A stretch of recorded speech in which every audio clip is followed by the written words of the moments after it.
Hey guys, what's happening? Welcome, Your Forest Podcast. I'm Matthew Christoph, and today I've got an interesting podcast for you guys about forest fires, more forest fire stuff. First couple of sponsors, we got Greenlink Forestry. They are providing resource inventory analysis for mostly the province of Alberta. And also, we have Damaged Timber. Damaged Timber is an apparel company out of Edmonton. 10% of all the money they get from the sale of their clothing is going to go towards a scholarship program for environmental sciences, forestry, conservation, all kinds of land reclamation, all kinds of stuff like that. Yeah, they're awesome. So if you're gonna you guys are gonna go out and buy some nice hats and toques and sweaters and all kinds of stuff they're coming out with, you may as well try and support something you believe in, right? So if you guys want to support conservation and forestry and environmental sciences, you can pick up their hats at hats and apparel at damagedtimber.com. If you use the code YourForest10, you'll get 10% off at checkout. That's on top of all the additional sales and everything else. Also, FRIA, the Forest Resource Improvement Association of Alberta, is also a sponsor of the podcast. Today, for you guys, I have Ellen Whitman and Daniel Thompson. They are both forest fire research scientists from the Northern Resource Centre in Canada, in Edmonton, Alberta. And we had a really interesting conversation regarding forest fires, and we talked about a ton of stuff. It was like an hour and a half long. We talked about kind of the forces at play when it comes to the factors affecting fire behavior. So we talked about the Forest Fire Weather Index.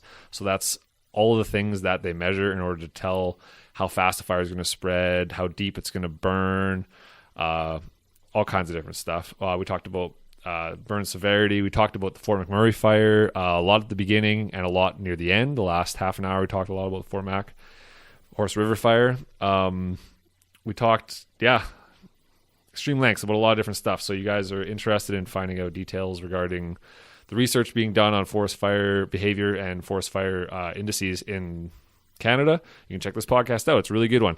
I hope you guys like it. And without any further ado, here is the episode with myself, Ellen, and Daniel.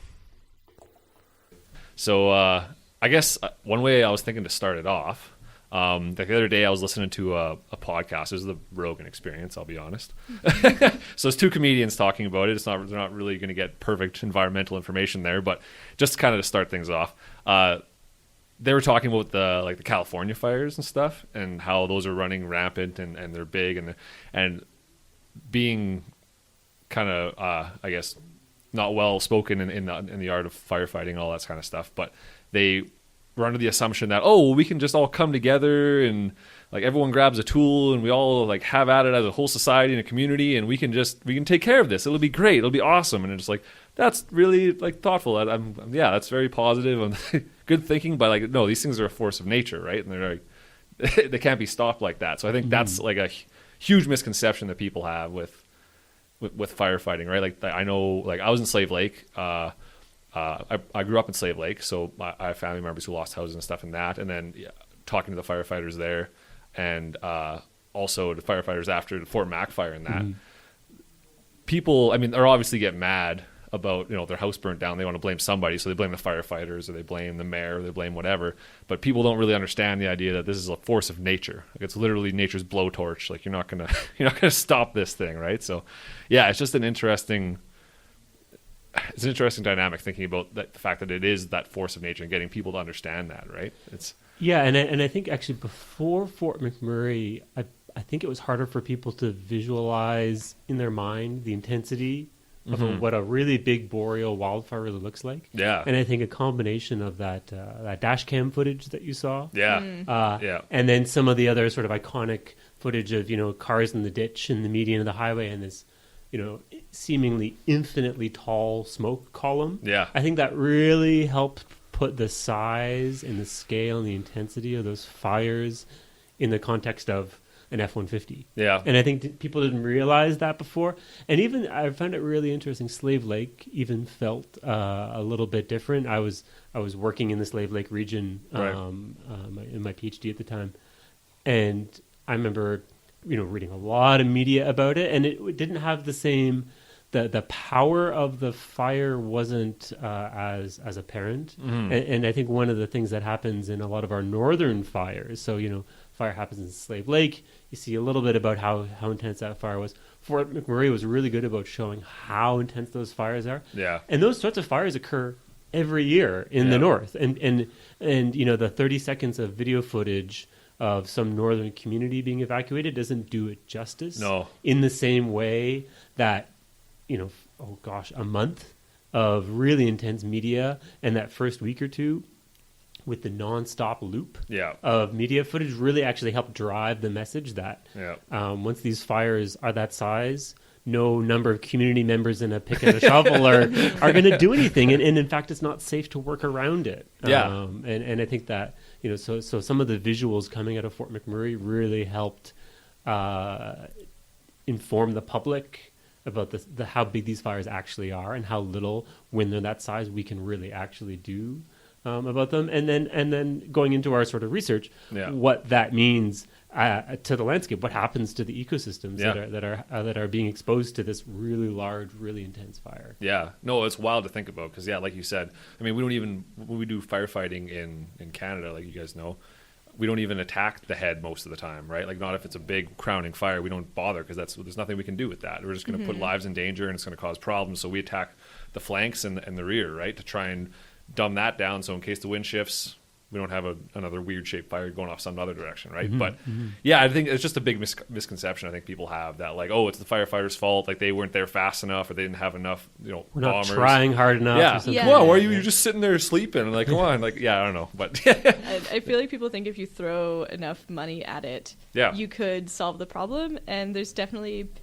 like money really helps, resources really help, and they can make a difference to making people safe. But in terms of just put it out, like it's not at all that simple. No. And people don't recognize that as much as they should. But I agree with Dan that the awareness that came out of really big disasters like Fort McMurray helped a lot with public perception and understanding. Big time. Yeah. No, and even the way that we in the scientific community, the way we quantify fire, we'll say, oh, this fire, and some of those, and I always have to do this, the acres, the fires in California were, I think, 200,000 acres, so let's call that about 100,000 hectares. And that's not a very big fire in Canada. Yeah. But even myself, and I deal with this all of the time, fire size, and Ellen all the time, fire size. We're given these numbers. They mean nothing to people. And until you tell someone that, no, this fire is the size of the city of Toronto, as Fort McMurray was, and its ultimate size was the size of Prince Edward Island. Yeah. And until you put it in the context of, that means that there's... and for sort of Fort McMurray, at one point there was almost 1,000 linear kilometers of fire front. Yeah, and then you have to imagine that? Because it's this sort of complicated shape with all sorts of little blobs and edges, and it's the size of Prince Edward Island, and you might have a few dozen helicopters and many hundreds of people, but nonetheless you have 1,000 kilometers of fire spread, and some of that's really hot and some of that's not. Yeah. She got guys on their hands and knees cold trailing all 1,000 kilometers of it, right? It's just not going to happen. And that's why it takes a whole year to determine whether it's really, really out. That sort of thing. Yeah, they just wait for the freeze thaw cycle and they're like, okay, I guess we'll fly it one more time with the infrared and it seems like it's out. Okay, we'll call it out. Yeah, no, for sure. So I guess with that kind of introduction, we can start talking a little bit about your guys' research, I suppose. If you don't mind, just pull it. You can pull it a little closer. Sorry. Be comfortable. I just I'm don't a quiet want to talker too. So. It's okay. I don't want to have to just amplify yours and then there's weird background noise or something. But, anyways, if we want to start, I was thinking a good place to start would be talking about like the factors that go into like fire behavior and stuff like that. So in relation to like the forest fire weather index and stuff. Because like both your guys' papers talked a lot about like fire severity and how that is all related to everything else. Maybe did you guys want to like tag team the fire weather index? Explain that real quick so people listening can understand what that is. Sure. Yeah. No. That's great. Maybe I'll just start off a little bit and then I'll pass it off to Ellen. When my sort of elevator pitch to describe what I do, and it's this job title as a forest fire research scientist, like what does that really mean? And I tell people, okay, you're driving into Jasper or Banff and you see that colored dial, and it's like, okay, there's a lot of math and science behind that, and I tell them I don't actually move the dial, like, and is there ever the joke is, everyone always says like, do you move the dial? No. Yeah. That's the ranger's job. They do a great job. They move the dial amongst. I'm not sure how we haven't invented automated ones yet. We haven't got there. Among other jobs, amongst other jobs. Yeah, it's not the only job they have. We haven't automated that one yet. Maybe some AI will help. But at the end of the day, we have this dial, and that has these categories. And that really, that's the public face of that message. We want to tell you when the fire danger is low, and still be careful with your campfire, but we'll still let you do your normal course of activities. And as the fire danger dials up, one has to be more and more cautious. We'll have fire bans, and if it's really extreme, like you saw in southern Alberta this year, there'll even be forest area closures. No quads, no recreational camping. That drives people wild. Yeah, and when you're doing things that affect people's lives, and this includes all, we're in Alberta, so I'll just talk to Alberta, and even the municipalities that have their fire bans, they really need evidence to drive that, and particularly when you're talking about the fire bans that we had during Fort McMurray, because it was very hot and dry during that fire. Yeah. And then also this year in southern Alberta, we had a very long-standing fire ban on the eastern slopes, just outside and including the national parks, because BC's really bad fire weather was spilling in there. So we need tools to tell and prove to the public why we do these sort of management activities, and then all of the other fire management activities. So we call man up, so moving people around, all the sort of preparedness, suppression strategies once the fire is going, all of these innumerable decisions. A lot of them at a single scale. Like I can pick up the duff and tell you, okay, it's dry, but you need to be able to map that and forecast that. So to what scale is it dry? I can know what's going on in my backyard, but if you're a forest area manager, in say Slave Lake area where you're from, that's a huge area going from south to Slave Lake all the way almost to Fort Vermilion in the north. And it can rain in one and not in the other. We have all these different fire towers. So we need a common system that can encapsulate all sorts of different things that are going on in the forest. It could be windy one day, but maybe the soil is really wet. Maybe that wind is accompanied by rain. And so all of these factors need to get rolled into sort of increasingly simple, rolled up ideas that then we can communicate to a first-year firefighter who doesn't maybe know much, and the member of the public, or a specialist who's making really dynamic decisions about where to move resources. So about 100 years ago, the Canadian Forest Service and everyone else sort of came together and started investigating these sorts of things, and I'll short-circuit the history lesson, but for about the past 40 years, we've had a system that we've all agreed on, and everyone's trained, and it's a common language that describes the fire environment. Yeah, no, for sure.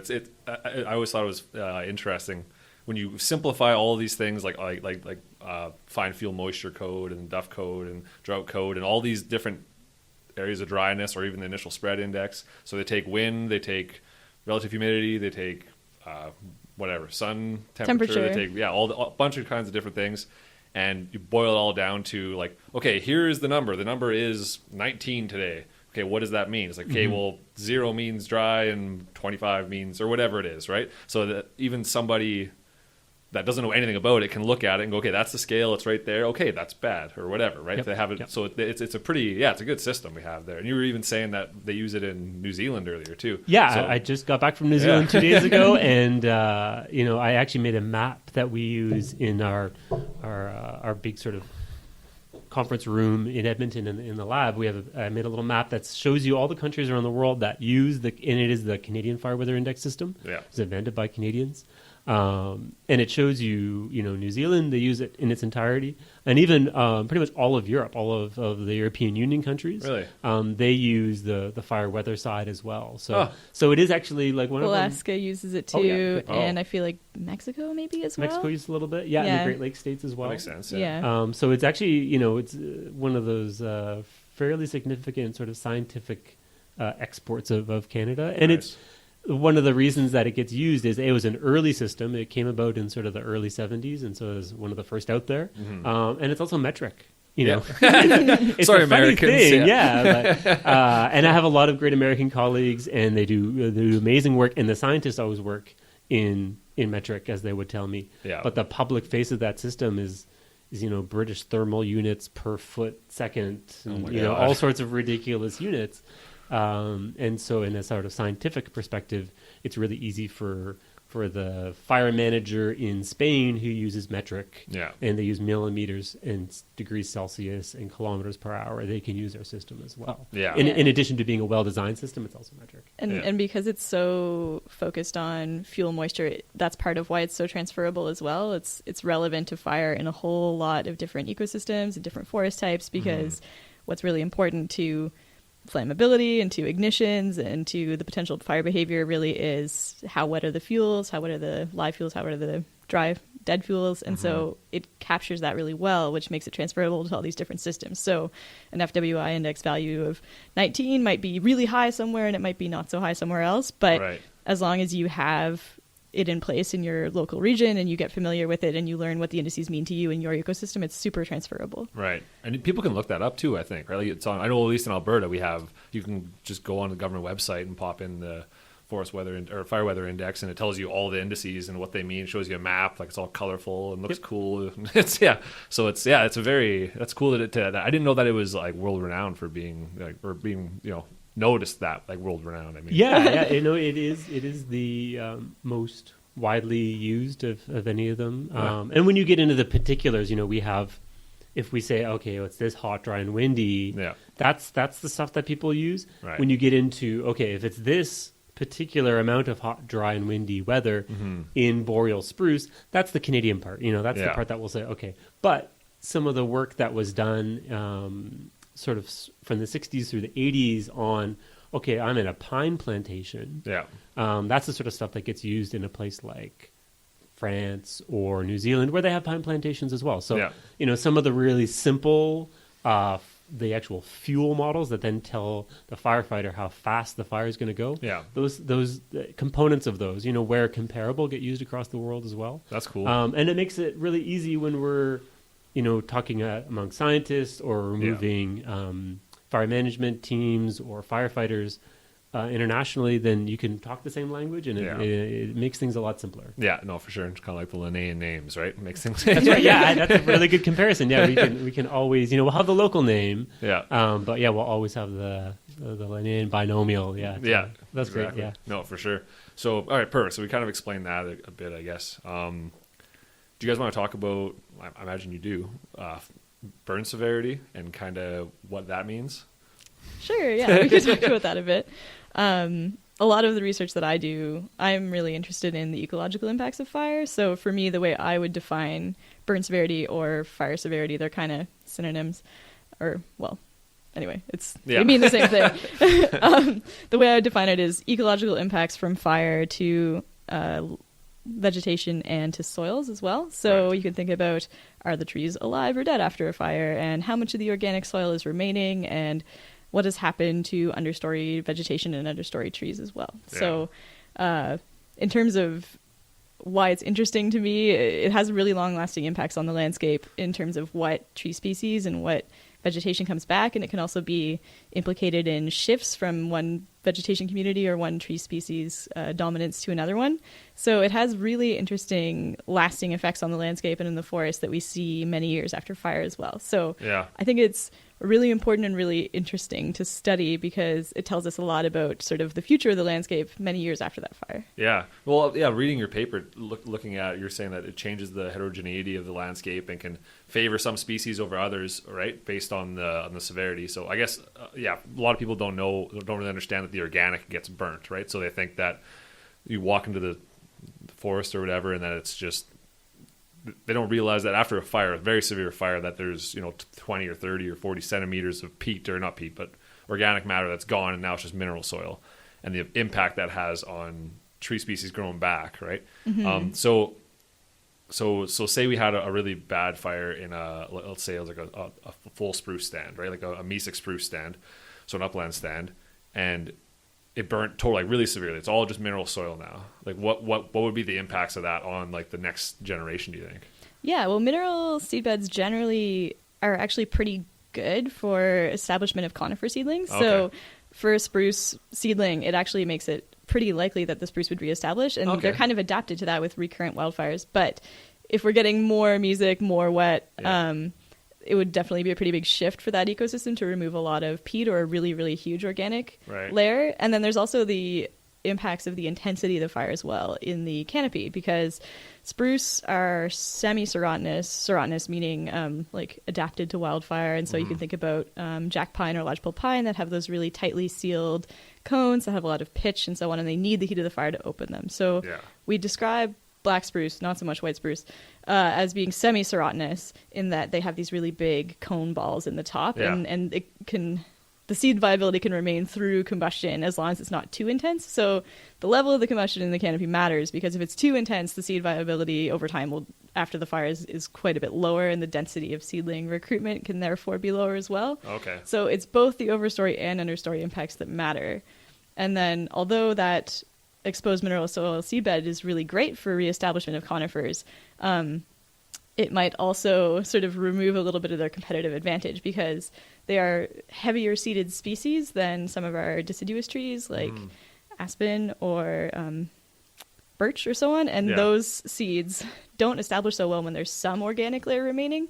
Whereas if you've got this nice big open mineral soil, they tend to sort of compete with the conifers as well. They don't have the advantage of the thicker layer where the heavier seeded trees can establish. So it's really a complicated mix of all these different things. And you just have to sort of like, you need to look at the context around the site. So how close are they to the nearest seed source for these other tree species? And what was the ecosystem before? Was it a peatland, or was it more of a music site? And are they white spruce or black spruce? So there's all these different interacting effects on how that could influence the post-fire recruitment and the future cohort that you're going to get of those trees. Yeah, of course, No, it's obviously it's a complicated situation. Surprise! The environment's not like black and white. Well, spruce are black and white. Tree joke. Good one. I'm glad we went there. Not too many dad jokes on this podcast yet, no, so I'm glad somebody busted them out. We can start. So I guess in the paper you're talking about maybe in these heavy burns favoring conifer species where there's high burn severity over deciduous, or it really depends. If it's a really, really severe fire, so it's really been suggested that that's more likely to favor deciduous species, because if it's a really intense fire, again, like I said, it could be bad for both the serotinous and the semi-serotinous species. So if it's too intense, it's going to kill the seeds that are available. And then you're just waiting on a seed source to blow something in. There's usually a few still in situ seed sources, but it does matter, especially for white spruce if there's live seed sources. But for jack pine and for black spruce as well, if it's too intensive a fire, it actually can lower the density of the seedlings that recruit post-fire because of the seed viability. But in terms of like, does it favor one or the other? It just kind of depends. And so if it was a pure spruce stand before, and then it's all burned to the mineral soil and there's no competing aspen nearby or whatever, I'm imagining the spruce are probably going to reestablish pretty well and not have any problems. And also they're pretty shade tolerant. So if the aspen do establish, as long as they're there in the undergrowth, they do their thing over time, and they eventually transition into being more dominant. But there's also influences on the post-fire recruitment from sort of fire return intervals and fire history. And a lot of research has shown that, especially for black spruce, but for jack pine and so on as well, from some of the work that we've done, if the fire intervals are too short, there isn't enough time for those trees to produce healthy seed crops. So in that case, they're just not going to establish the number of seedlings that they would have in the past if they had been an older stand at the time of burning. And then once again, you get issues with competition with these aspen or other deciduous species that can establish really well. And if the seedling density was quite low for this other species, you can lead to a transition to another one. So there's interacting effects of fire history and burn severity that all relate to what kind of tree species community comes back. Right, of course. Yeah, no, it's super complicated. I'm thinking about it from more of a, I guess I'm thinking about it from like a landscape perspective, and like, is there I mean, you could argue with climate change, we're expecting lots of changes in the boreal forest, but I mean, with fire, I wonder, compounding with climate change and that, we don't have to get into this. This is totally off topic, but that's all I'm thinking about is I'm just trying to think about what we would expect to see happen in the future, right? Yeah. 'Cause it's, like, but I guess it's again, it depends. So who knows? it does depend. Certainly, I don't know. Nothing's a given, right? Yeah. But it's really been suggested that especially in the part of the boreal forest that we're in, the boreal plain, or sort of the southern boreal forest, we are probably going to see increasing dominance of deciduous species like aspen. Gotcha. For one thing, the climate just might not be so ideal for the establishment of those spruce seedlings if they're there. And although jack pine can do really, really well with fire, it's totally adapted to it, and it requires bright light as well. So it does great when there's fire on the landscape and when there's warm climates. If you have fires burning at such short intervals, there's no viable seed source. Yeah. So there's been quite a bit of work done suggesting that we may be eventually seeing a transition to a more deciduous dominated stands, and people are seeing it happening now. I'd say most of the research has been done more so in Alaska, but it's been starting to being looked at here as well in the Northwest Territories and Northern Alberta.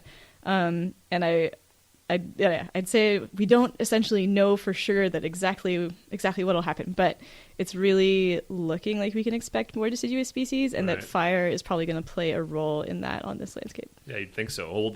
Especially with deciduous species, if that is the case, and say they become more prominent in the landscape, you'd see a more fire-resistant forest. Totally. It's a really interesting feedback. And then at the same time, we have some landscapes where there's not even really deciduous seed sources. So there's a couple of sites that we've looked at that reburned with 10 years or fewer between fires, and not just sort of, there's a little surface fire and then it burned again later. It's stand replacing fire and then a subsequent, essentially stand replacing, but there wasn't even really a stand yet, fire again. And in those ones, seeds can only establish for the deciduous species via like aerial sources or blowing in. So no rhizomes left. There's no rhizomes at all. And so in those cases, it's like maybe going to turn into a shrubland, or a grassland, which can be more flammable and can actually lead to really fast repeat cycling of burning and start eating away at the edges. So there's all these different angles that it could feed back to. But I think that it's really interesting that we are expecting that if we're getting more deciduous establishment,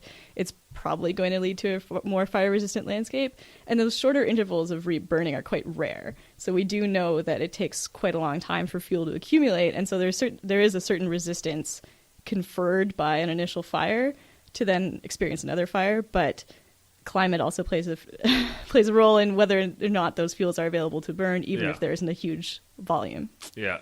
I wonder how much of that we have happening where you actually have like a total change of, like, say you have a pine stand that burns so severely that now you just have I can't remember what the name of the word, but you just have like asters and stuff coming back up, like, you know what I mean? Like, we're just kind of deserty. We see a little bit of that in the Richardson fire. So 2011. 2011, everyone got caught up, rightly so, in Slave Lake. I was actually I was on that fire. You were on Richardson, fire. Yeah. So we were ripping around on the helicopters, taking sprinklers off of those remote cabins in the woods. Oh, right, yeah. So I got to see pretty much the entire fire. It was interesting. And a fire just about the size of the Fort McMurray 2016 fire, and a really interesting fire in the sense that people thought, after Fort McMurray, how could this happen? It's always, and it's like, the Richardson fire was 5 years earlier, was only about 60 or 80 kilometers to the north, but the fire importantly went north rather than going into town. But regardless,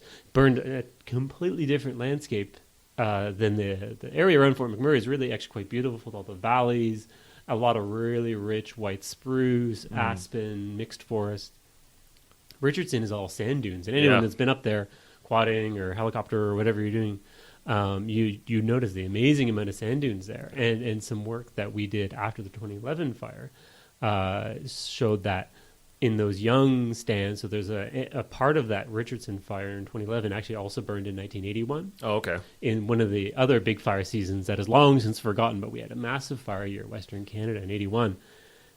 And a high-intensity fire there in the stands that were only 30 years old led to very few seedlings and a lot of grass and sort of little herbs and asters and not a lot of pine density coming in. So we do have some areas, and I mean, that's a really coarse sand. So the aspen doesn't want to be there. It's too dry. Spruce can't live there. It's too dry. Just pine. Yeah, and so it is an area that is just sort of sand dunes. So I forget. Is there black spruce in there too? Really. If it's anywhere near the stabilized dunes, it tends to take a long time. If you're going to get any spruce, you need to build up a really heavy pine needle layer to build a bit of duff and a bit of moisture. Just to get them. But if it's really thin If it's just sand, it's really just a pine. Yep. And, you know, for sure that's not a lot of Alberta, but when you get into Saskatchewan and areas, you get more sand dunes and that sort of really sandy soil. And, you know, it really is a bit of a point of caution that, you know, we think of pine as being this really fire-adapted species, and it certainly is. But when these young stands are quite vulnerable, and what we see in areas like Wood Buffalo, like you're talking about, is that it turns into this grassland habitat, which is great for bison, perhaps, but you know, not great if you're trying to have a community wood supply. Yeah, I'd say essentially sort of we don't really know how, not necessarily how often short interval fires are happening, but what you were asking about was just really intense fires and potential sort of transitions or shifts between vegetation communities. And we just don't really know because we don't map severity for every fire in Canada. In the States, they actually have an awesome program called Monitoring Trends in Bird Severity, and they do remotely sensed severity mapping for every large fire. Okay. We don't do that in Canada, so we just sort of don't know how frequently or the aerial extent, but just observationally, I'd say it tends to be pretty small areas, but the ecological impacts are really high in those small areas. So it's kind of an interesting situation where at a landscape scale, the frequency in the total area is probably quite small, but then the relative impact is really high. Yeah. But the possibilities there in the forest. Yeah, definitely. In the sense that if this happens, there is a high consequence. Right now, we're fortunate enough that it's only some small pockets. Yeah. But if we continue to see fire years such as 2011 and 2016, but also 2014 in the Northwest Territories, 2015 in Saskatchewan and Northern Alberta, 2017 in BC. 2017 in BC, you know, you start thinking, okay, well, when was the last time we had a really quiet fire year? In some way, you know, somewhere in Western Canada has been really very active in terms of fire behavior in fire burned area for most of the last 7 years. Yeah, so you could argue that the provinces go through individual slow fire years, but in Western Canada, it doesn't really happen. Yeah. Exactly. Sort of Manitoba's been a little quiet, although they've had also some busy years. They had a pretty big year this year, too. Yeah, it got hidden in the news. Yeah, exactly. So, you know, when you take the sort of west of Canada as a whole, there hasn't been a lot of opportunities for quiet time. So it's just sort of saying that the capacity of the forest for the really high impact burns that are stripping away the possibility of the future forest. I mean, it's one thing to look at a burn stand, and if you're someone who lives in the forest and studies the forest, then you know, okay, well, this will come back. Yeah. Normally, that's what you would think. But it'll be a very different mindset when you have areas. And knowing lots of people in Fort Smith and the fires that they had around there in 2014, people are very used to fire in that community. And so it was quite, you know, when they were surprised and when the Parks Canada staff and the territorial staff were surprised at what a fire did, that made us take note. Because people who deal with fire every day there would say, did you see the moonscape? You know, and we're just not really used to that. And these are people that are living and breathing forest and conservation and fire management in a wilderness setting. And they're saying, like, the fire did that? And that starts to make your head scratch a little bit. And it drove a bunch of the research as well. But it's quite something when the fire like that does something that's very surprising. Yeah. And it means that the capacity of the forest is there to change. Yeah. Maybe we're not seeing that everywhere just yet, but the potential is there. Yeah, for sure. Well, that's an interesting point about. Well, I was at. Do you guys look at Ed Strudzik's book Firestorm? Have you seen that yet? I'm in it. I just picked it up. Actually, I was at his book launch or whatever, and I just started reading it. But at the book launch, he was talking about. Well, I mean, this is something that, like, as foresters, all that kind of stuff, you kind of know about already. But for people who don't know, when we've been suppressing fire for so long, right, that we have changed the landscape, and that maybe we actually have more old growth now than we historically would have had, and that suppressing this fire, I wonder if suppressing fire for so long might have caused like an abnormal amount of duff layer and abnormal amount of fuel out there existing, so that now in relation with climate change and increased everything else, we are also having increased amount of fuel to burn, and therefore that is causing these big catastrophic, really severe fires. Right? I don't know, it's just an interesting thought I had. I wonder how much of this old growth that we have now did we actually have back 120 years ago when they weren't really suppressing fire. I wonder what those forests look like. I have no idea, right? But Yeah, it's an interesting thought anyways. Yeah, and I think the Americans would have a lot more data, and it's a very strong narrative in American forestry and fire science and wildfire management. You hear that a lot about fuel buildup and suppression. Yeah. And I agree that we definitely increased our suppression capacity sort of from the 50s and 60s, particularly onwards, when we had aerial fire suppression. But when you have, a fire like a Fort McMurray, but then people start listing back, and especially the old fire dogs, the guys that started in the 60s and 70s that are still floating around sometimes. Good old boys. They'll remind you that there's always been these big fire years, like 1981, like I was talking about earlier. Yeah. That burned huge swaths. I think it was 88 or something like that in Manitoba. I didn't appreciate how much area burned there until one of our more recently retired scientists, Kelvin Hirsch, who gave me this sweet Canadian Forest Service belt buckle. That it's a podcast, so this is useless, but I have this great fire science belt buckle. Thanks, Kelvin. He would remind you that a huge area burned in 88, and anyone who was around Slave Lake in 1968 would tell you, oh my God, we had this massive fire in that year, and then also 2001.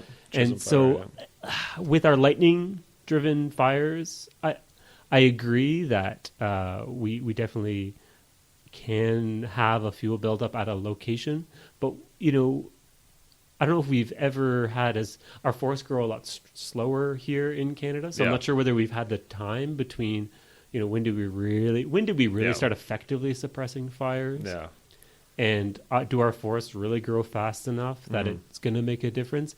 And in 1981, when everything burned, when it was so dry, it was sort of like a 2017 British Columbia fire season. Everything's dry, everything's burning. How effective is our fire management? And that's a lot of that burned area. So I agree that accumulating fuels next to a community because they're aesthetically nice, is not a good idea versus, sort of fire smart practices. But at a landscape scale with our lightning fires that are sort of everywhere, and the lightning fires are very opportunistic. They'll take any dry landscape, and when it's dry enough, everything will burn, and in the spring as well. With our human-caused spring fires in Alberta, I don't know how much of, and I don't see a lot. I think it's a bit of one of the research gaps, or one of our problems, that I think in the U.S. they have a much firmer grasp on that because they have these big pine trees and the grass underneath, and there's a really strong narrative of, okay, if we burn the grass and the little conifers underneath this massive ponderosa pine, then we'll suppress, keep the fuel loads down, and we'll keep the fires close to the ground and low intensity. But I don't think in the Boreal we have a good definitive answer about that. At least that's my opinion. Yeah, I was going to say it's super ecosystem dependent. Like, I would agree. I bet if we went back far enough in the literature, we could find some sort of baseline studies about fuel load or carbon or something from like long enough ago that we could get some idea in the Boreal. But absolutely, this has happened in Canada, but in places like the mountain parks or British Columbia or like Kelowna area of BC, where they did have ponderosa pines with surface fire regimes and so on. And so in those areas, we do see this, and people are working to correct those. Right. So in Jasper National Park and in Kootenay, I want to say, and Banff, all of them are engaged in introducing prescribed burning and fuel management to reduce fuel loads in sort of valley bottom areas that used to have a partially human altered fire regime that has been altered partially because we excluded fire from the parks, but also because we removed people who lived in the parks. Yeah. And those changes have occurred there, and fuel buildup is a serious concern in those environments. But in the Boreal forest, even though we have gotten great at protecting people, it's only more recently that people have been all over the landscape as well. And so I agree with Dan. I just don't know if it's really happened in the Boreal. Yeah. But it'd be interesting if someone could figure it out. Yeah, and it's no shortage of trying. I mean, we've collected, many hundreds of fire scars, and we have ideas about fire frequency. You got the refugia studies and stuff, but they only tell you bits and pieces. Yeah, little anecdotes, and one of the things that we don't have in the north of Canada is really large systematic records of where the big fires have been. One of our colleagues, Marc Parisienne, has done some great work in Quebec, working on very systematic, going and finding all the pine trees that have evidence of older fires, and then very systematically tracking through the past 300 years where the big fires have been. Really? It Interesting. takes a lot of work. Yeah, we haven't done that yet in the northwest of Canada. And the things that make me think that maybe, we haven't been very effective in fire suppression, for as long as we think, is that if you read some of the historical literature, Steve Pine wrote this amazing book about the fire history of Canada, a bit of a social history of fire. And he talks about, the Dominion Forest Service in 1920 had steamboats, but all they could do is, and there's a great, amazing history of steamboats and riverboats in Alberta. All they could do is put out sort of campfires that were left at the shoreline. Like, there was no capacity. And even into the 50s, Cordy Teamster wrote a book about the fires in the 50s in northwestern Alberta. Yeah, the Chinchaga fire. Yeah. Oh, okay, yeah. 1953 or whatever. Yeah. And even in 1953, which was not that long ago, my parents were just born. They, even there was no railroad, there was no highway, there's not, the Forest Service there only was able to defend a few miles on either side of the Peace River. Yeah. Everything else was basically, and that fire burned an area probably almost 3 times the size of the Fort McMurray fire. Yeah. So, it's a big one for sure. There's a lot of capacity, and I totally agree. Ellen makes a great point about very specific landscapes in the mountains where we have excellent photographic evidence and where we shifted the mode of human habitation from one of a lot of valley bottom burning to increase elk and bison grazing to one of tourism, and everyone wants to see all the trees. Mm-hmm. But I don't, in the northern Saskatchewan, or if you're, 100 kilometers northwest of Fort Smith, Northwest Territories, I'm not sure how much we've ever done to that landscape. I in terms of suppressing fire. In the paper that you were talking about, the Aon et al. One that Mark co-authored, I think they did detect sort of a point in time where suppression started having an effect on the landscape. But it was pretty recent, and it was only in their southern part of their study area. Yep. Oh, okay. And it's northern Quebec, so it has a vast area in the north that is accessible but is not at all densely populated. Right. And I think they did sort of detect a point in time where it diverged. Sure. And so maybe we're starting to make that happen. Yeah. And it would be really interesting to compare that now. But southern Quebec has a lot of maple and it has a lot of people and a lot of lakes. And it also has a lot of forestry, so that landscape, they altered the landscape flammability by removing trees and so on as well. So there's a whole lot of effects tangled up in there. Yeah, no, I agree that, there are places where we can detect the influence of fire suppression for sure. But I'm just thinking of the big boreal landscapes where the lightning fires get away from you, the sort of Slave Lake and North environment. Right. I'm just not sure whether, and that doesn't mean that we shouldn't try, and we do, and we protect a lot of communities every year, and the fire management in Canada does amazing things. But I think it's a lesson for the future where, even now fires can get big and away from us. And what's that going to mean in the future when there's more people out there and we have a warmer climate? And even if we have the same amount of lightning, hopefully we can reap some of the benefits of this younger forest that we've been creating in the last few years from the fires that we have had. Yeah. And hopefully that response where the newer forest is less flammable will give us some breathing room, because it's been really hard for the fire management agencies in Canada for the last, number of years, but the last 5 years in particular. One province has sort of been hit really hard every year. Yeah, no, for sure. It's definitely a crazy amount of money that goes into that, for sure. Yeah.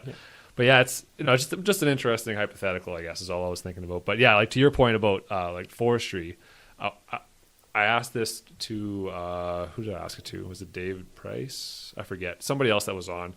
We were talking about whether or not we think that forestry and oil and gas exploration, mineral exploration, has kind of supplemented that missing fire disturbance. You know what I mean? It's just another interesting hypothetical. I don't have the answer. I don't expect you guys to have the answer. It's just kind of a thought, right? Because we don't really know how much we're cutting or relative to how much fire there was or whatever. But it's interesting. I guess you were talking about remote sensing a little bit, and how that relates to the burn severity and fire mapping, and why fire mapping is important with remote sensing and how it can help. I don't know if you want to get into that a little bit? Or Sure, yeah. That's in terms of how tools available to firefighting agencies in Canada have improved over time. Remote sensing has made a big difference for people, both for fire detection and later for fire mapping. Yeah. We have satellites like MODIS or VIRS, depending on however you want to pronounce it, that detect hotspots on the Earth's surface. Well, that's done by satellites. Satellites, yeah. Oh, okay. Yeah, and so those ones are really helpful because they're polar orbiters? No, they're the other ones. Yeah, they're polar orbiters, right? But they're really frequent. Twice a day they'll come over early afternoon and then in the middle of the night. Mm-hmm, I didn't know that. I thought it was always done with like a fixed wing or something, but... Well, we have that capability as well, and there are satellites that can do infrared as well. Yeah. But those ones are really useful just for sort of immediately detecting, like, hey, there's a new hotspot there. We didn't know about that. Let's send a plane out to look at it, or let's send a helicopter, or let's drive out there. So those are great for detection, and they're also useful for mapping fire progression if you're interested in it for fires that were not necessarily a management priority, for example. So in areas like the Northwest Territories, where you have huge unpopulated regions where if you're fighting other fires closer to communities, you're not going to prioritize that fire. So you're not flying around it every day to map it. You can go back and use these hotspots to map progression over time in areas where we weren't able to get detailed maps while the fire was burning. So that's really useful and interesting. And then in terms of mapping severity and so on, we can use LiDAR or polar SAR and dipole. I don't know. Gosh, bunch of other acronyms. We can use a whole radar. Let us use a whole bunch of satellite acronyms. radar. Yeah. So the things to the listening audience to make sure that we're not going all over. So we can use lasers that are in planes, sort of laser range finding in planes, which we call LiDAR. And you can even fly classic aerial photography to map fires. As well. And Alberta still does a fair bit of that too. Yeah.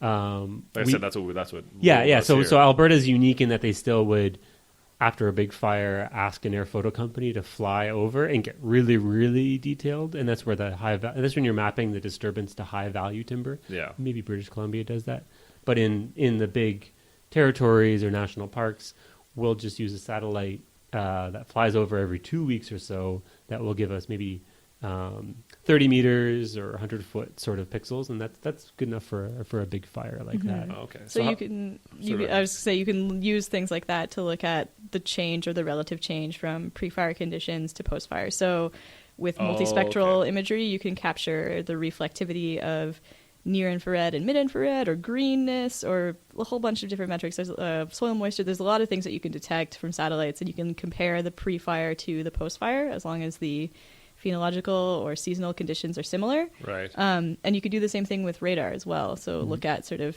my pre-fire heights of trees versus my post-fire heights or density of canopy and so on as well. They're all really useful, and they provide a lot more detailed mapping than we were capable of doing in the past. Well, we were capable of it if you had the money. But if you did not have the money, or if you had a huge territory to manage, we weren't able to map residual stands or unburned stands, or even just like partial mortality, for example. We weren't able to do that without really extensive going out there. Going out there and either doing it in the field or flying it. And so now we can get these really detailed fire perimeters, which is really helpful for people because it gives you a better idea of the actual area burned, and it can also sort of capture, hey, all of this burned, but in this area the crowns are completely consumed and there's probably exposed mineral soil, versus in this area, hey, the trees are dead, but I can see that there's probably still some organic soil there. Right. So you can capture these gradients in the changes as well with remote sensing. Gotcha. What was the fraction for the big 2014 fires? I'm trying to recall the number that you came up with of the area, if you have 100,000 hectares of a big fire like that, but a really big area, a really big fraction of that was actually either low severity, where the big trees, the overstory, didn't die, or even unburned. Was that fraction again? I can't recall. For unburned, I think we came up with around 15%, which is not a lot out of 100. But if you have millions of hectares burned, which was the case in that year, that's actually a pretty substantial area. And that was just unchanged. So that's not even partial mortality or low mortality stands as well. I think it was something higher, like 25 or 30 if you include those as well. So they do make up a pretty substantial proportion of the total area burned, but the way that we've mapped fires in the past, where you sort of, you got in a helicopter, you turn on a GPS, you flew around the fire, that's the fire. Yeah. It gives you a pretty different understanding of how much of that landscape has been changed in terms of stem mortality, for sure. Right. As well as depth of the seed bed burnt and everything else too. So yeah, there's a whole lot of stuff you can look at. And some of these low severity stands that we've walked through, within a few years of fire, someone like ourselves who does that for a living, we walk around and assess fire severity and ecological impacts and try to reconstruct how intense the fire was, how big the flames were. Sometimes you have to really look for the evidence of the fire in the low severity, which is not everywhere, of course. There's lots of areas that are, the trees have torched and all the foliage is gone. But there's a number of areas that, you have to look around a little bit and you're like, oh, wait, no, I see some charcoal over here. Or there's just, just a few inch tall sort of charcoal burned area just around the rim of some of the trees. Like, right. For these huge fires. And this is like Fort McMurray, when we flew over the Fort McMurray fire in the fall of 2016. Yeah. Actually, just as the leaves were turning, so you could actually really quite nicely see the unburned area within the Fort McMurray fire. And this goes the same for any of the really big fire seasons. You have these huge burned areas, and it is pretty, even a third of an area that's either unburned or really low severity, that it looks the same from the air or as you drive by. Yeah. It really is actually impressive how much of the forest is only either not touched or just slightly altered by fire, even though we put in our burned area statistics and we'll say, oh yeah, we burned an area the size of Prince Edward Island. But when you start saying, well, okay, maybe a quarter of that, you wouldn't know that there was a fire there because the aspen trees are still living and maybe a few died. But it's that sort of low severity fire, low intensity fires is actually a pretty useful ecological process. And, only happens when the fires get really big and away from communities. Because if the fire is, just crawling and it's near community, okay, well, put it out. Yeah, we can put it out with hand tools. yeah, exactly. But when this fire is nowhere near any values, and it's only going to do this process of maybe killing a few of the weaker trees in the forest anyway and help open up the stand and bring a really sort of mixed and a new generation of trees to be able to seed in amongst the really large and mature ones. Yeah. It really brings about a more dynamic forest. Right. And it's not that field. And actually, in that Ed Struzik book you talked about, I'm not quoted in it. I'm only a little bit bitter. But my claim to fame there is, and I'm not actually mentioned, but it's the back of my head in this really dramatic scene with Ellen that took the photo, and it's just the back of my head in my chainsaw pack, and we're just in this black field with sand and big black charred logs and nothing. And that's a year after the fire, and there's not a sprig of grass or anything in it. That sort of moonscape, as the locals call it around there, is so far from the majority of what happens, but I think gets rather close to what people imagine that will look like for a long time. And it goes back to once again back to Fort McMurray. A lot of these sort of fire stories do. My cousin, who's from Niagara Falls, I'm from Hamilton, Ontario kids, we'd never seen a forest fire before I started working out west. And he lived in Fort McMurray and still does for many years. And I asked him, after the fire, he was down and we were chatting about, we never even talked about forest fires. Because why would he? He's an oil and gas guy. And so I was like, of course there's fires everywhere. Didn't you see all the 1982 Mariana Lakes fire and the 1995? And I was listing all the fires that you drive through on the 63 to get up there. And he's like, those are fires? And it's how would you know? How would anyone know? Because the trees have come back and there's aspen that are 20 feet tall. So what's the big deal? You wouldn't know that. It's a forest now. That burned in 1995 or 1982 or whatever that is, right? So, this sort of patchwork that is built in from these big natural fires it's unless you're paid to look at it, it is really invisible to most people. And it'll be really interesting in another 20 years, especially with a high turnover city like Fort McMurray, how many people, if you quizzed them, if you on the south drive into town where both areas, both sides of the road were burned, I wonder in 20 years if you had a flashcard and you said, okay, did this spot burn, whether people would really know. And if you pulled up the photograph of the forest, black, and they wouldn't see the little black bits of old logs that are laid down on the ground amongst the 30-foot high aspen trees, right? Well, the forest is amazing. The dynamics and the complexity and everything that's going on. I think most people, they walk into a forest like you said, and they see, oh, it's a nice stand, and it's there's trees and there's undergrowth and there's squirrels and there's whatever, and they don't see that there's maybe there's a log from when it was like selectively cut 70 years ago, that's or right, maybe there's some burn scars from a big fire that came through, or some one single 300-year-old tree standing in the middle of a bunch of younger stuff, and they don't really put together, and I don't expect them to. That's just you know what I mean. That's our passion. That's not theirs. But yeah, it's I think most people miss that kind of that complexity and that, I guess, the beauty of all that, right, and how that all interrelates. It's pretty interesting for sure. Yeah, and it's one of the things that I noticed. If you have the privilege to fly in a helicopter over the boreal forest, you do really appreciate how diverse, especially after a fire, where there's black areas, there's green areas that are really severely burned, and you can see all that patchwork and the mosaic. But only when you're in the air. And how many Canadians get a chance to fly in a helicopter or a plane at low altitude, and until you and the satellite doesn't really do it justice. Too low resolution. Yeah, I don't, and maybe the newer ones that are getting better and these little CubeSats and all sorts of stuff. Maybe they'll eventually get to the point where we can better convey that message off to the public, sure. And we're not really good at that yet. We try and hopefully maybe that's the role for drones. Maybe we should get the drone people up there and flying around when the fire operations are done. Yeah, to sort of start seeing that patchwork a little bit. I don't know what the answer is, but certainly getting people exposed to the idea of that mosaic of fire. And I think the messaging is there from provinces like Alberta when they're talking about the ecological role of fire, where, obviously if it's next to the town, that's a very different thing. But when it's in the Caribou Mountains and the nearest value is 300 kilometers away, do you really want everyone rushing to put that out and taking away the capacity to put out those new start fires that are going to be closer? And it seems like we're going more to a let it burn strategy if we can, right? Like and the Ontario term that I really like is the appropriate response, and I think that's sort of the best.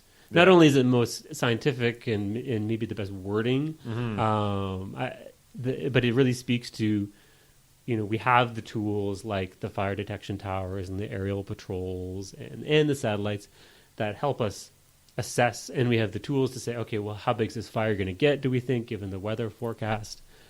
And we can then make informed decisions and not just chase smoke. Yeah. And I think that's the really important part, because then we can say, these past fires didn't get big over here because we have a good knowledge of what the forest is like. And so, it's like triage, right? It's like you're in a hospital and there's triage when there's a lot of lightning. Yep. And by learning about the pattern and the size of these fires when we aren't suppressing them, so learning from the really remote areas like the Northwest Territories and in parts of northern Alberta where it's appropriate, we can then, and this is what our scientific job is, to then help provide the tools and the knowledge so that that duty officer who's sitting at the desk that has to make that decision, okay, well, do we bring the helicopter there or do we bring it over here?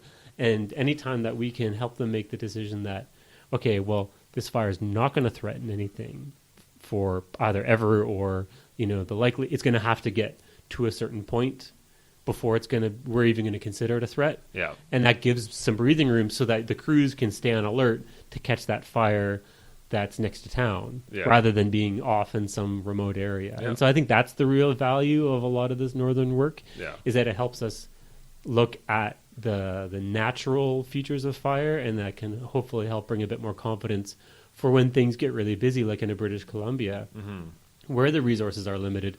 They're tapped out across the country. You've brought in the Australians and the Mexicans, and America's all full of, and they're tapped out for fire capacity as well. Yeah. And when our resources are stretched, that's when these decisions need to get made, and that's where these tools and learning from these free burning fires, where they're still watched, but they're, we're not putting the air show out there and all the helicopters and the planes. We can learn a lot from these northern fires that help us when it's really dramatically busy. Yeah. in the bad years, yeah. in the 2017 in British Columbia, yeah. and being comfortable with making those decisions. And I'm not a fire manager; I don't make those decisions. But the more we can observe the patterns and the processes in these northern landscapes, can only help sort of support the decisions and the lessons learned from the remote fires for when it's really busy in the south. Yeah, no, absolutely, for sure. No, it's such a complicated subject. Everything is just.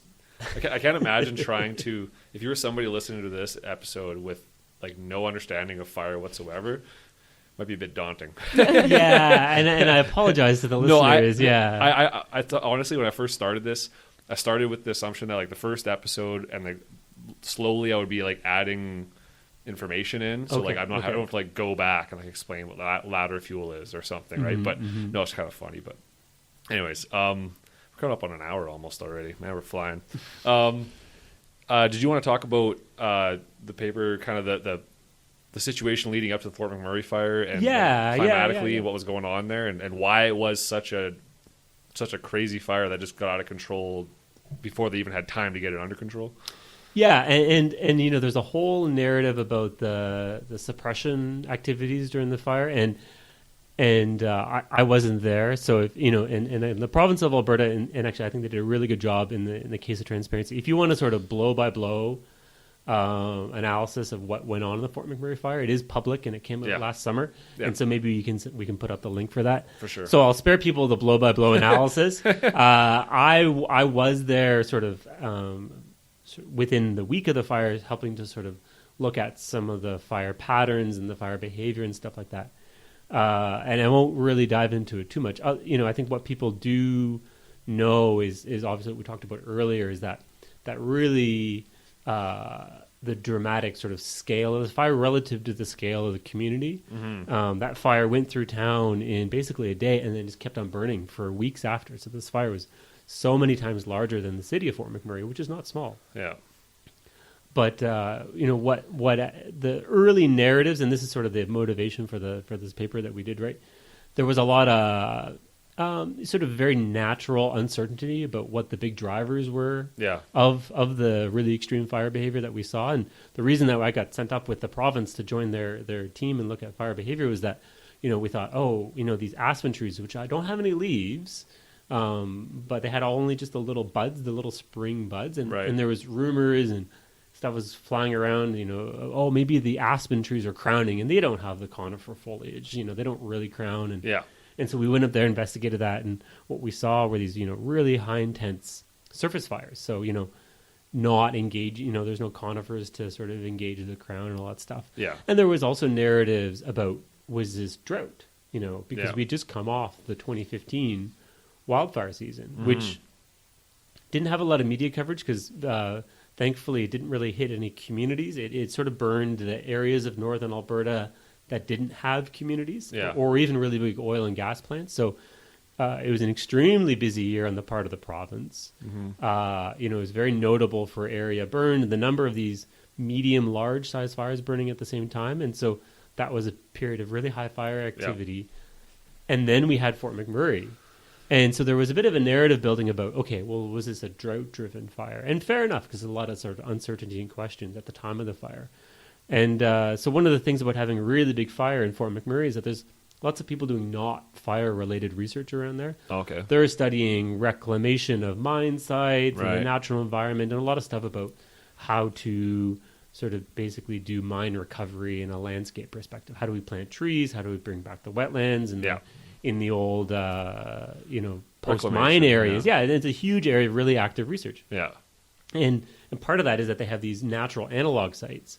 And so what happened to a whole bunch of students from various universities around there, all over Canada, who sort of they migrate to Fort McMurray to do a lot of sort of summertime research, is a lot of the natural analog sites that had a really good record of actually environmental monitoring. Sites, I'm not sure what you mean. So, you know, if you're studying the recovery of aspen trees in a reclaimed mine area, you would then have a natural analog. So you'd have not analog, digital analog. Okay. An analogous site. I guess that's where we mean analog, but not analog. An analogous paired control. There you go. Yeah. We call them analog sites. I don't know. Analogous, right? It's got to be a hydrology thing. The digital sites over here. And so what you have over there is a control, an undisturbed, where the trees are doing their normal tree thing, right? Okay.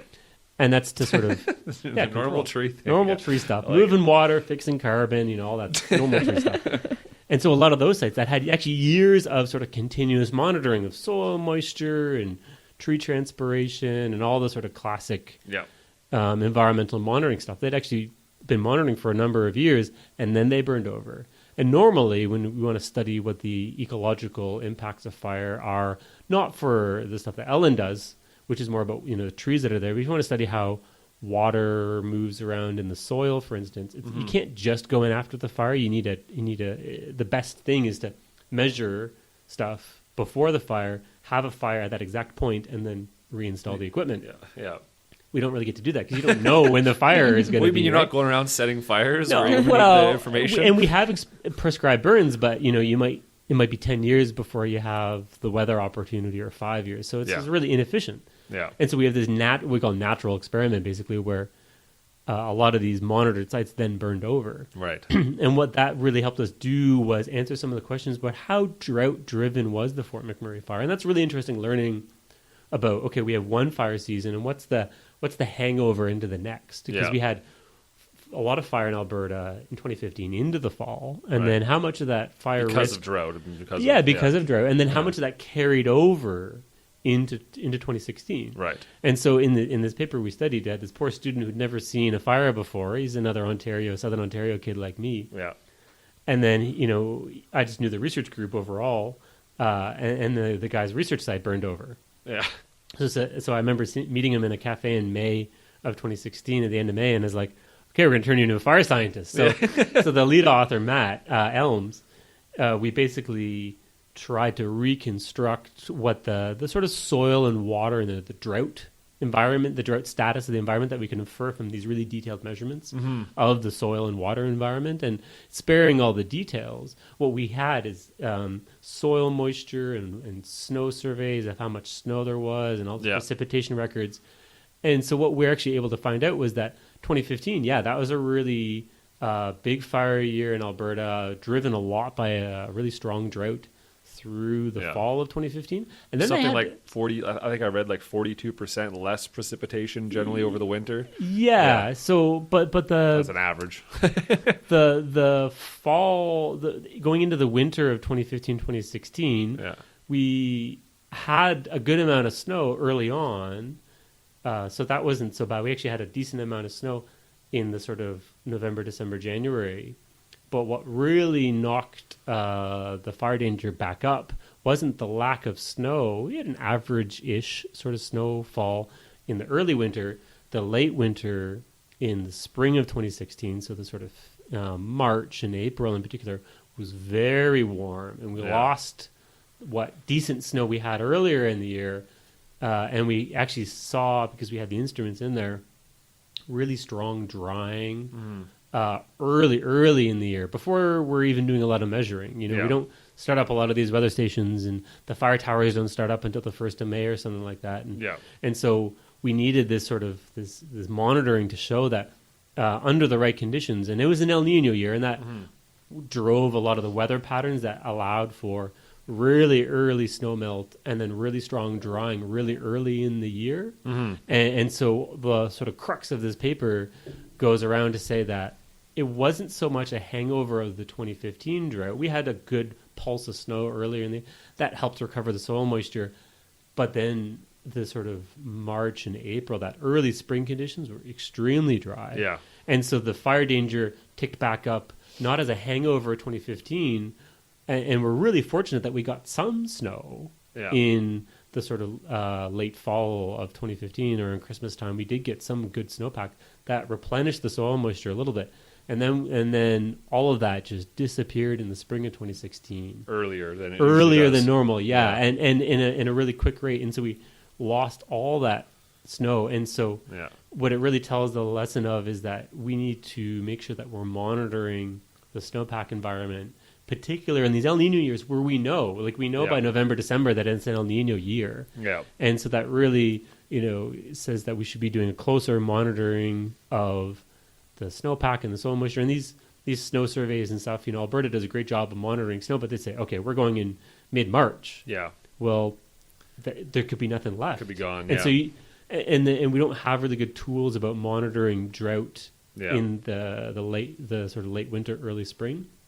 And so when you sort of reconstructed why do we see pretty deep burning in a lot of these areas, we could reconstruct from these instruments that we had in there that was really due to really strong drying in the month of April, where it was 30 degrees by the end of April. Yeah. And that's, there's a reason that everyone was you could imagine why people were out there at the end of April.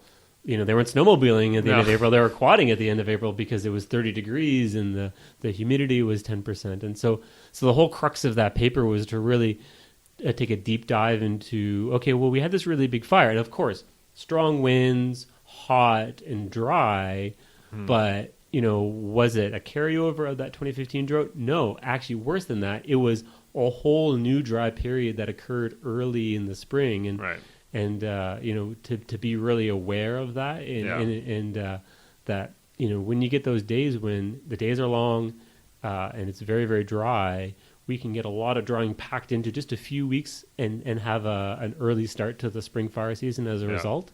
And so it's a lesson learned, because we're going to have another El Nino year, and just it's sort of a call of it to attention to really don't count on the snow that you got in Christmas to hang over until March, because in a year like that, you're getting these warm spells in the middle of February and March, and all of a sudden that nice snowpack that you had in December is gone, and then you have that early start to the fire season. Yeah. So I guess lessons learned is kind of start paying attention to fire weather index stuff, measurements a little bit earlier in the year. Yeah, that's exactly it. And pay attention to the snowpack, because it was the dynamics of the snowpack that really led to the drying that we saw that seemed to contribute. Takes nothing away from the extreme winds and stuff that we had but we were able to say that the snowpack really matters, and when that melting occurs can get really early some years, and you got to pay attention to that, because otherwise you could miss some of the really early season fire danger that's out there. And so maybe you staff your towers up a little bit earlier, and now Alberta has the tools to do that. We moved it all ahead, I think, a month or something. Yeah, so now it's used to be April 1st, and now it's March 1st, right? So a province like Alberta recognizes that and has the tools to staff up early, and it's really challenging when you're trying to hire university students. I hear. Well, no, exactly. They're still in school. Yeah, exactly. So these are challenges around the calendar. Like we can't, and really, the big sort of lesson there is, fire doesn't listen to the calendar that we do. No. Fire has its own rhythm, and some years it's going to start really early. And we just sort of nailed down what those sort of drivers were of the dry conditions that we saw, and they were not based on a calendar date. They were based on when that snow melt occurred. Yeah. And so to listen to that, listen to the snow and listen to the weather, and don't pencil in everything, because some years it's going to be way earlier than you think. No, for sure. That makes sense. And there is crews available earlier too, but like you said, the majority of the crews are university students or whatever, and so they're not available. But I wonder how much of an effect had, like, say they had studied the snowpack earlier and they knew that this was coming. I wonder if it would have changed suppression at all. Like the action. I don't. It sounds like from what I saw that everything was done very systematically, in order, properly. Like there wasn't really suppression of the Fort McMurray fire. Yeah, it doesn't sound like that would have really. I don't know if it really would have changed the way they dealt with it. Right. The only thing I can think of, and this is, they didn't have this information, so I don't think Alberta made inappropriate decisions, but it could have led to an area closure. Oh yeah, and that could have been one of the only things that would have made a difference, because but the law wasn't the same back then too, right? They didn't have that capability. I don't know the full extent of the law, but that's about the only thing. That is a new power that they have. Yeah, the law did change, and I'm not sure what the previous area closure laws were like. I forget. Did they tell us what started the fire? Did they ever figure that out?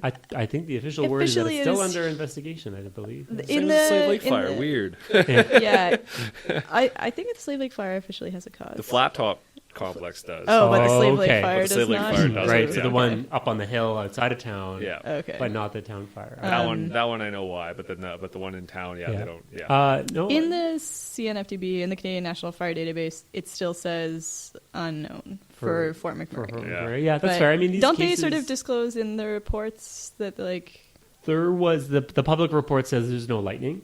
Yeah. But that doesn't mean that you know what it was Yes. caused by a human. Yeah. But I mean, that's up to the investigators, the RCMP, to figure out, was it, an accident? Was it power line failure? What, could be any number of things. No, for sure. There's a lot of things. But yeah, no, and I think that's a good point, Ellen, is that, that sort of extra information, the staff up, and we're done sort of, they had the appropriate level of full response, obviously, given where that fire was and the intensity that the fire had. But yeah, it's the type of thing, it's that extra little bit of information that maybe gives you the evidence, going back to the sort of whole fire danger rating system, fire weather, the reason we have these things, is that then it gives you the evidence to justify why you close a forest area down. Because you need to really, people are going to ask you, if you close a forest area, especially when more severe closure, when there's no forestry, there's no industrial activities. Yeah. You really need to have really good evidence why that is, and that's all we're trying to do, is add an extra little bit of a case study there, but sort of say you can look to these things or start looking at the snowpack or these other spring factors to help, when appropriate, justify these sorts of forest area closures, because that's a big decision to make. I'm a scientist. I don't have to make those sorts of decisions, but I know the people that do, and I would like them to have, when appropriate, that extra tool to help justify those sorts of decisions, which affect a lot of people's lives. Well, it's super important, I think. No, you're right. If it would have stopped just that, would have created a closure, a temporary closure, then who knows, that may have prevented that fire from happening. But that's all, hindsight's 20/20. But I mean, going forward, we can expect, all the research suggests that we can expect more of these fires to happen, these catastrophic fires to happen. If that's the case, then we need, exactly like what you're saying, earlier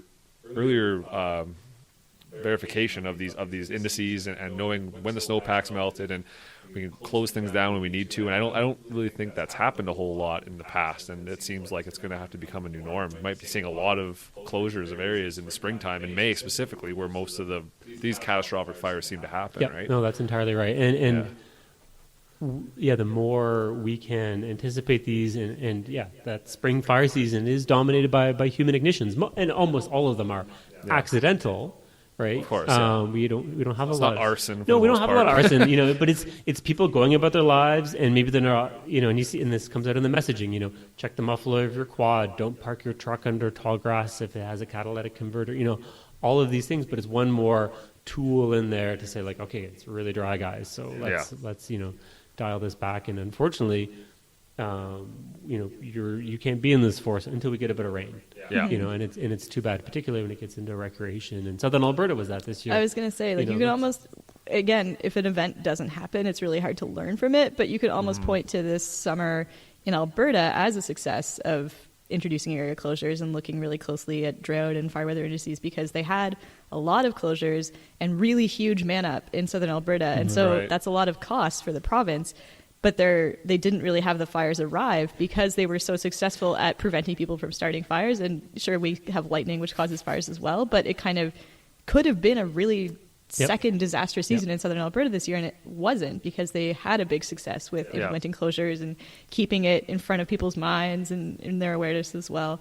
And I feel like we should give a shout out to Cordy Teamstra, because you talked about early warning signs and spring fires, and he's working really closely on developing sort of better early warning systems for spring fire, specifically for Alberta, as part of his PhD research. So people are looking at these questions. Yeah. And mine is just one little slice of a tiny little case study, but that's exactly it. This is it's an area of research that we need to and let the public know. And it's really hard to justify that success that I would say Alberta had, given the really hot, dry conditions they had all summer long. They didn't have any. We saw fires in the crow's nest, and people lost homes, and it was still really bad later. But the sort of, the month of August, that was really, there was no really, really big fires. But there was a fire in Banff at Verdant Creek. It was right at Sunshine, in the national parks, not in the province of Alberta. BC, smoke billowing across the border. And so the message got out there. And it is, the lightning you can't prevent. But these summertime fires that are caused by humans, they're almost entirely preventable just by people being more careful. And if it means that people can't be careful enough and you have to keep them out of the forest, then while it's dry, while it's really dry, then unfortunately that's the cost, because we can't afford to have a Fort McMurray in the eastern slopes of the Rockies. We can't afford to have a Fort McMurray fire anywhere.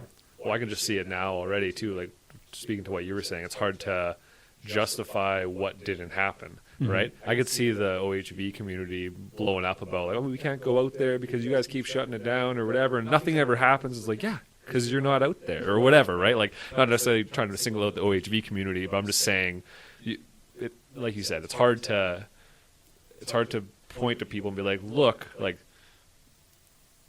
this is we need this in place. We need to get this. Costs a lot of money. We need to keep doing it because we're not seeing fires, right? If we were seeing a bunch of fires, then maybe it's a waste of time and we should try something else. But yeah, it's hard in people's minds to justify, I guess, that kind of rationality. It's weird. But. Yeah, well, there's an area closure and it's like it's a long weekend, and then after it happens, like no fires happen, and people are really annoyed with you because you ruined their weekend and nothing happened. Yeah, but hopefully, a lot of why nothing happened is because you made an informed decision based on research and protected the forest for them and their kids a year from now. Yeah. Science. Yay. I have one other question actually relating to your research about patches left after a fire. So you mentioned quickly about with like forestry trying to emulate natural disturbance, leaving retention patches or single tree patches, and currently we are kind of doing them randomly. We're just kind of doing whatever we think might work, and there's studies like the EMN study going on studying all that kind of stuff. But you mentioned the specifics about why these patches are left from a fire, right? So structure and vegetation type and that kind of stuff. I wonder what kind of lessons do you think the forest industry could take from knowing those things, and should we be leaving those patches specifically, like the similar ones that the fire would leave, or do you think that there's enough of a different kind of intention that we could leave randomly as we are now? Yeah, I guess I'd say sort of this is the first study in this forest region, because other people have looked at this in other places. Yeah.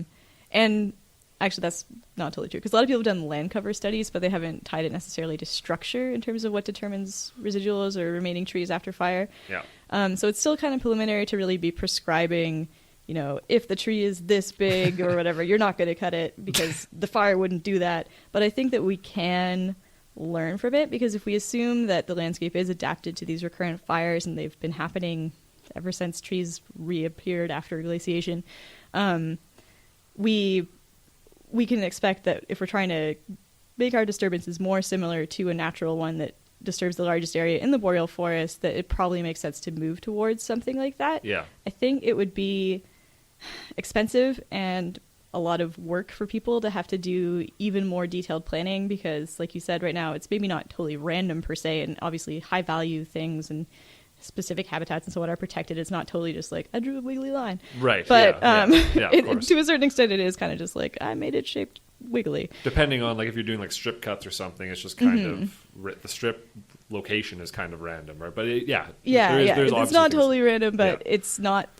It would be a lot more work to now go in and say, okay, well, if I look at sort of the species in this area and the size and the whether or not it's a wetland kind of thing, this probability or this likelihood of the stand not burning needs to be incorporated. Yeah. But I think it's something that we could do, and I think that it would probably be positive for the environment, I expect, but there's all these economic pressures as well, so it would be more expensive to implement. And what I found for that region specifically was the trees that tended to survive tended to be larger trees, which are kind of high-value timber in some cases.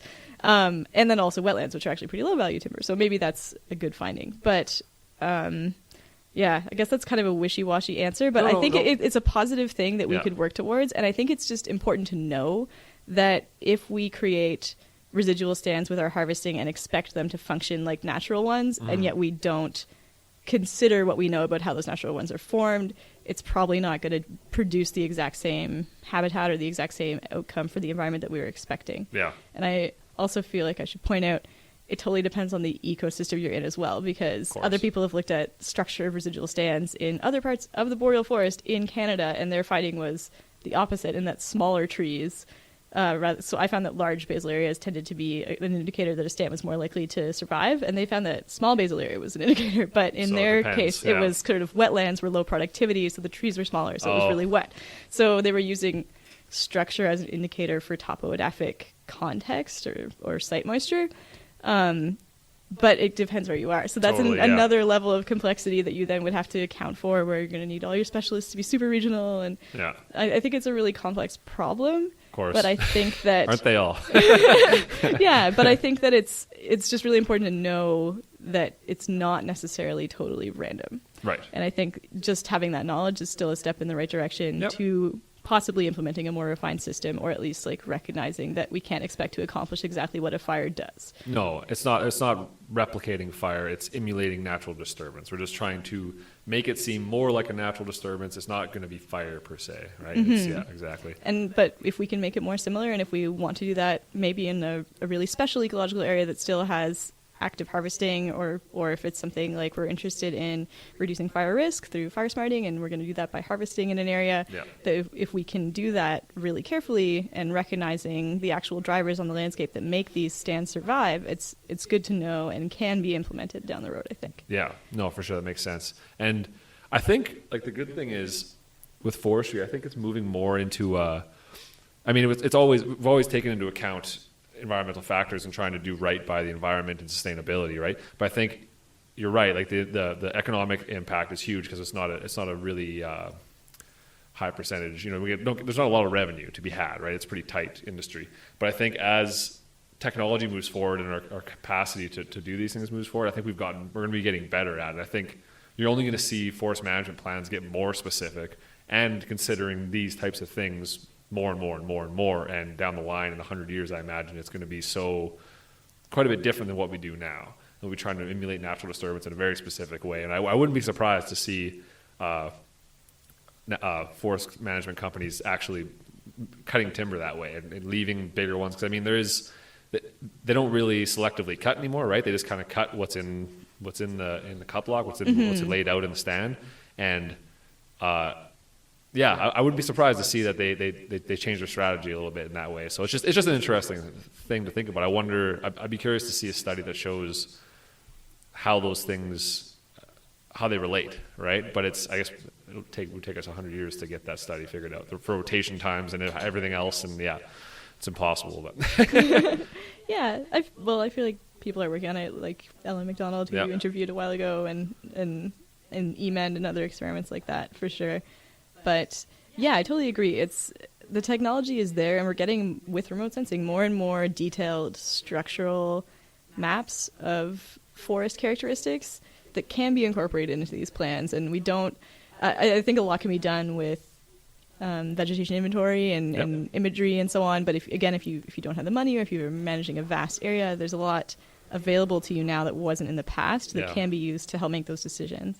And I know just from speaking to like ornithologists or bird people or other people that look at species richness or diversity or just species in general in these habitats, they have expressed frustration with the sort of like, oh, well, the residual stand was this really cruddy area that had very few trees already and was in decline but doesn't have like good standing dead there's no structure for birds or whatever. It didn't reflect necessarily either like the proportion on the landscape that was there before. They clearly left something really low value to them, or alternatively, they didn't feel that it reflected what would have happened naturally if the stand had burned or had a wind throw event or something. So I think that people who study ecology are interested in making a shift that way. And it sounds like foresters are too. So that's really positive. But hopefully, like, technology will help get us there, because it's pretty expensive right now to do something like that. Yeah, it's a slow progress, right? Like, no, it's not surprising. It takes time for technology to take hold of society and make changes.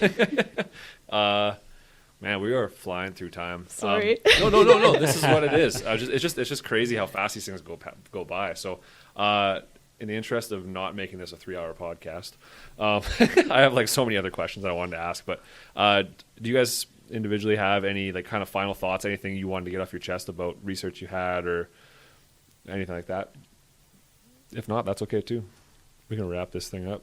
Not a big deal. The only thing I can think of that occurred to me much earlier in the conversation was, having an increased familiarity with boreal forest fire for people that live in the boreal forest. I'm not saying every single Canadian. If you live in Toronto, I won't be hurt if you don't have a deep understanding of the boreal forest, and how fire fits in that system. But I think that it would be great if people knew a little bit more about it, and unfortunately, really big events like Fort McMurray have taught people more about it.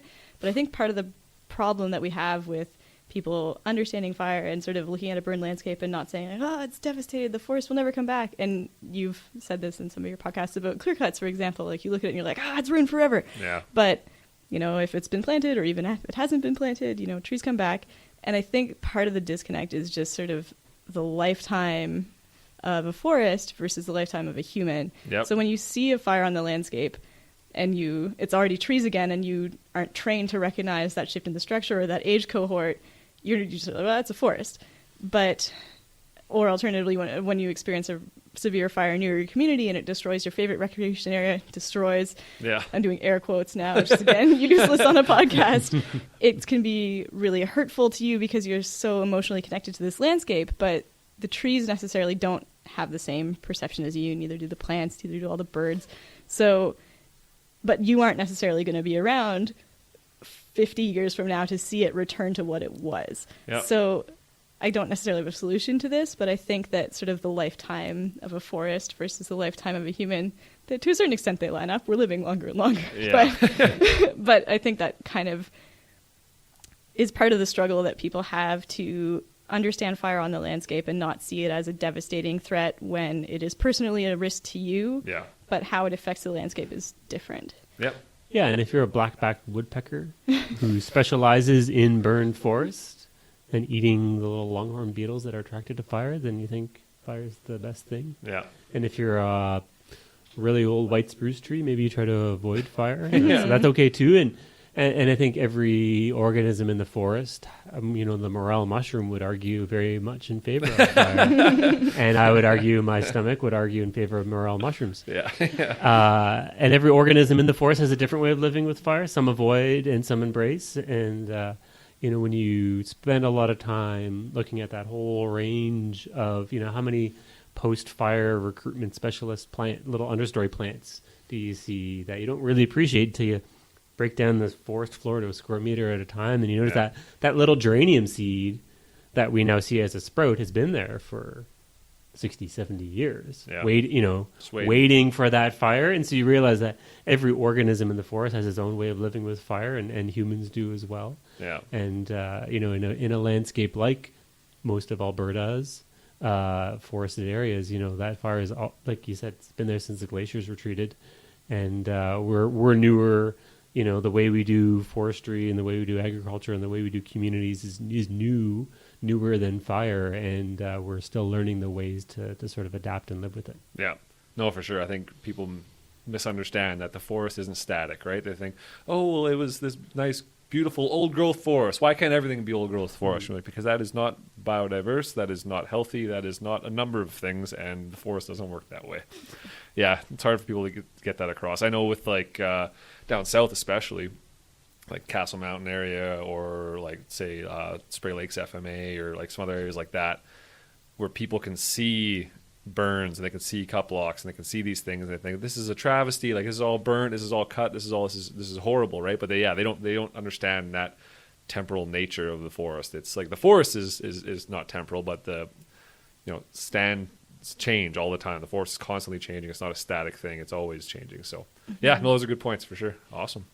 Well, thanks a lot for coming on, guys. This is good. This is awesome. Thanks for having us. Thanks for having us.